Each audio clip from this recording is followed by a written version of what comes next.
Each page is structured into containers. If we hover over these sections, we can see them outlined in magenta.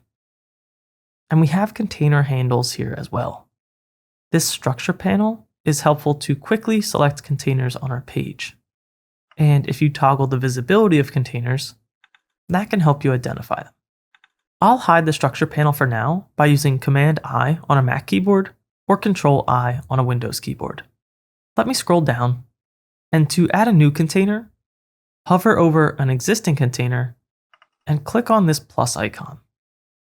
That will show you options to add new content. To move a container, hover over an existing container until it shows the container handle. Then drag it into a new position on the page. To remove any container, simply click on the X.